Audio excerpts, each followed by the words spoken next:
Salam əziz izləyicilər, xoş gördük hər birinizi. Gündəm verilişinin bugünə olan ilk buraxılışında sizi salamlayırıq və studiyada aparıcınız mənəm Züriyə Ruslan qızı.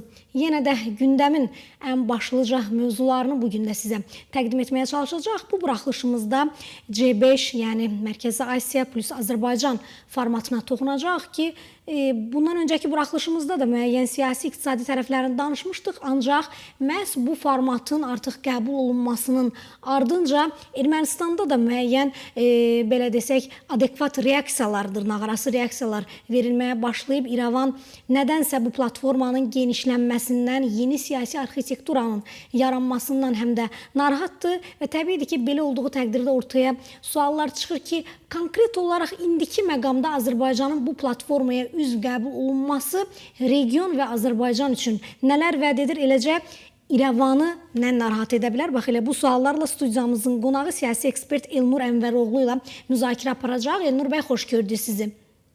Xoş gördük Züriyə xanım. Elnur bəy, siz həm də bir media insanı olaraq əminəm ki, işin həm media tərəfini, həm siyasi tərəfini çox dərindən araşdırmışsınız. Bizim üçün elə maraqlı olan bu sualı sizə də təqdim etmək istəyirik ki, məhz indiki vaxtda belə bir dəyişikliyin olması, Azərbaycanın C5 formatına daxil olması, Mərkəzi Asiya plus Azərbaycan formatının formalaşdırılması region üçün nələr vəd edir və İrəvanı narahat edən burada nədir?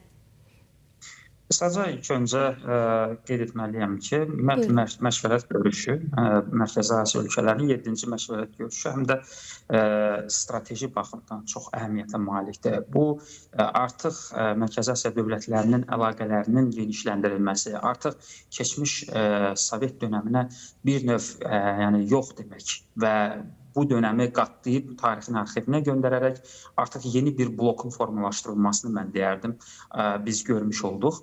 Xüsusən də bugün Azərbaycanın həmin bloka daxil olması, yəni bu beşli görüşün içərisində Azərbaycanın bu formatda çıxış etməsi də çox mühüm bir hadisələrdən biridir, mən deyərdim.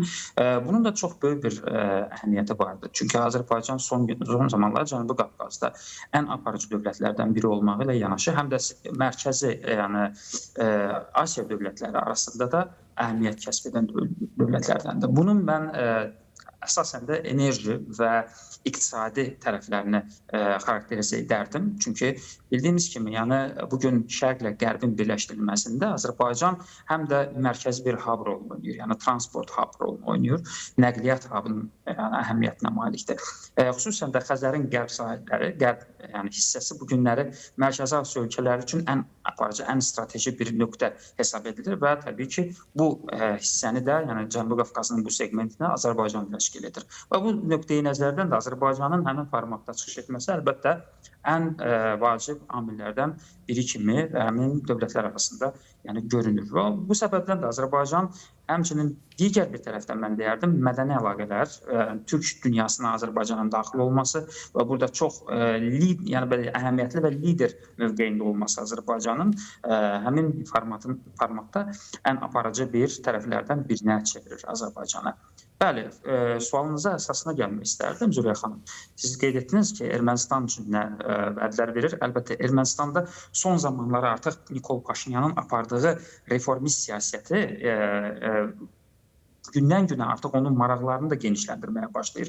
Bildiyiniz kimi, uzun zamanlardan bəri elə Ermənistan da vaxtı ilə yalnız Rusiyadan enerji cəhətdən, hər cəhətdən, həm siyasi, həm də enerji, həm iqtisadi, bütün sahələrdə Rusiyadan asılı olan və blokada vəziyyətində bu günə qədər qalmış bir ölkədir.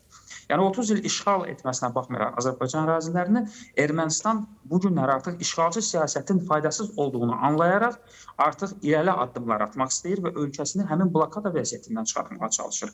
Və bu səbəbdən də Ermənistan artıq yeni strateji əlaqələri genişləndirmə məqsədi ilə Mərkəzi Asiya dövlətləri ilə əlaqələrini genişləndirməyə çalışır. Bildiyiniz kimi, Ermənistanın əsasən, belə deyək, yanacağın enerji və enerji qaynağını Rusiya təşkil edir. Yəni Rusiyanın qazı əsasən təşkil edirdi. Amma bugün bu asılılığı Nikol Paşinyan azaltmağa çalışır və bununla həm Qazax qazından, həm Qazax neftindən, eyni zamanda Türkmen qazından istifadə etmək üçün yeni perspektivləri axtarışındadır. Və bu səbəbdən də Nikol Paşinyan son zamanlar Qazaxstanla da artıq əlaqələrini genişləndirməyə çalışır. Yəqin bunu xəbərlərdə də görmüsünüz. Eyni zamanda da bu bir, mən deyərdim ki, artıq orta dəhlizin bir zəncirvari davamı kimidir. Ermənistan artıq bu zəncirdə qırılmış bir bənd kimi görünmək istəmir. Yəni bu zənciri tamamlayan bir hissə kimi özünü görür. Vaxtilə o bütün iri miqyaslı enerji layihələrindən həmişə ayrı qalıb. Ermənistan, Azərbaycan baxmayaraq ki, əraziləri işğal altında olub, amma buna baxmayaraq çox iri bir miqyaslı böyük layihələrə imza atıb və Ermənistan da və bunu artıq fəsadlarını görür və iqtisadi cəhətdən bunun nə dərəcədə ona yəni belə deyək, mənfi bir tərəflərin olduğunu artıq çox yaxşı görməkdədir.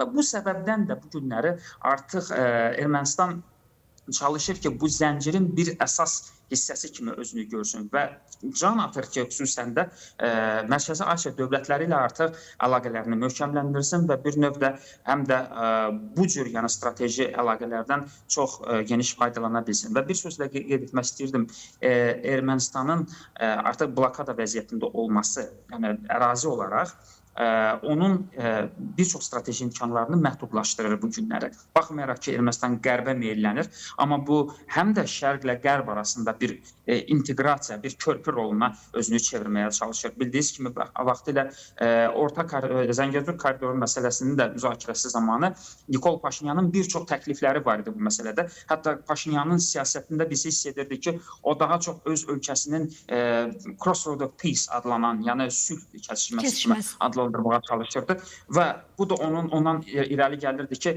Nikol Paşinyan hər zaman can atır ki, həmin Zəngəzur dəhlizində daha çox aparıcı kimi dövlət olaraq özünü irəli sürsün. Amma bu geostrateji olaraq da, geosiyasi olaraq da, ümumiyyətlə beynəlxalq miqyasda da məlumdur ki, Zəngəzur dəhlizi Azərbaycanın öz torpaqlarını, ərazilərini, yəni Naxçıvanla Azərbaycanı birləşdirən əsas segment rolundadır və əsasən də bu ideyanın, bu layihənin də baş müəllifi elə Azərbaycandır. Məhz elə Azərbaycandır bu günləri Cənubi Qafqazda həm sülhü təşviq edir, həm bunun üçün də çox irəli addımlar atmaqdadır və Ermənistan da artıq bu addımların ona fayda gətirəcəyini yaxşı ki, yəni düşünməkdədir və buna görə də Ermənistandan da artıq irəliyə can atmalar, daha çox belə deyək təşəbbüsləri biz müşahidə etmiş oluruq Zülfiyyə xanım. Aydındır Elnur bəy, olduqca ətraflı məsələni şərh etdiyinizə görə sizə dərin təşəkkürümüzü bildiririk. Çox sağ olun.